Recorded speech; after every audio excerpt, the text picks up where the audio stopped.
Evde ilaçların saklama koşulları, evde ilaçlar aksi belirtilmediği sürece 25 derece oda sıcaklığında saklanmalı. Burada yapılan en büyük hata, oda sıcaklığında saklanması gereken ilaçların genel itibariyle buzdolabına konularak saklanması. Bu da ilacın emilim, dağılım, metabolizmasını değiştirebiliyor.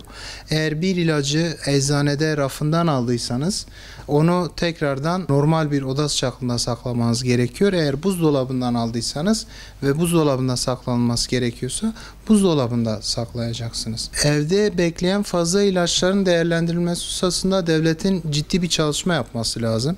Öncelikle evde fazla ilacın bulunmaması en güzel bir şey. Yani hiç gerektiği kadar ilacın verilmesi, dozajların düşürülmesi, daha yeterli seviyede fazla olmadan ilacın verilmesi çok daha iyi. Örneğin bir ishal grubunda 20'lik veya 30'luk tablet yerine 10'luk veya 5'lik tabletler üretilebilir veyahut da soğuk algınlığı grubunda 24'lük 30'luk tabletler yerine 12'lik tabletler üretilebilir.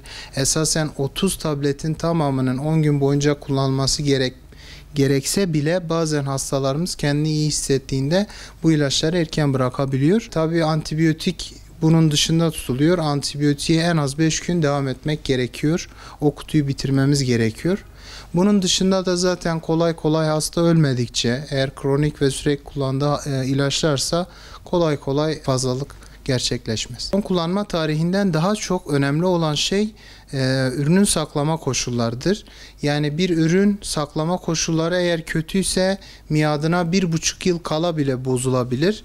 Ama eğer saklama koşulları iyi ise miadı, yani son kullanma tarihi geçtikten 6 ay sonra bile en fazla %10, %15 etkisini kaybetmiş bir şekilde kullanılabilir. Herhangi bir problem yaratmaz. Bu ilaçlar birbirinin tavsiyesiyle sağa sola veriliyor maalesef. Doktor işte ben aldım, ben bunu kullandım, çok iyi geldi, sen de al buna, bu sorunda kullan.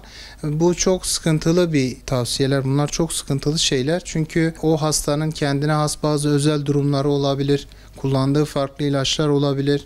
Veyahut da atıyorum endikasyon baş ağrısıysa bu baş ağrısı migren kaynaklı, tansiyon kaynaklı olabilir. Ben kendi kafamıza göre ilaç kullanmaktan sakınmalıyız. Evdeki fazla ilaçlarımızı da birbirimize kafamıza göre önermemeliyiz. Bilinçsiz ilaç tüketimi, demin söylediğim gibi işte adam kendi kafasına göre bir ilaç tükettiği zaman o ilaç kendi hastalığını geçirmenin ziyade kendi hastalığına daha fazla zarar verebiliyor. Tabii çocukların yetişemeyeceği güvenli alanlara saklamak lazım. Böyle çocukların kendi kullandığı ilaçlar da çocuklardan ulaşamayacağı yerlere koymamız çok önemli. Yani ilaçlar sadece ama sadece suyla alınır. Bazen işte meyve suyuyla, çayla, ayranla alanlar var.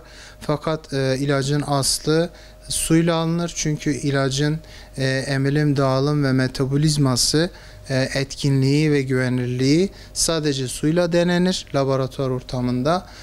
O ilacın, kullanılan ilacın bazen mesela bir demir ilacı ayranla, yoğurtla, peynirle tüketilmemesi gereken bazı ilaçlar var. Bazı demir ilaçlar, antibiyotikler gibi. Bunları aldığınız zaman sizde başka yan etkiler gerçekleşebilir veyahut da etkiyi azaltabilir. Teşekkür ederim.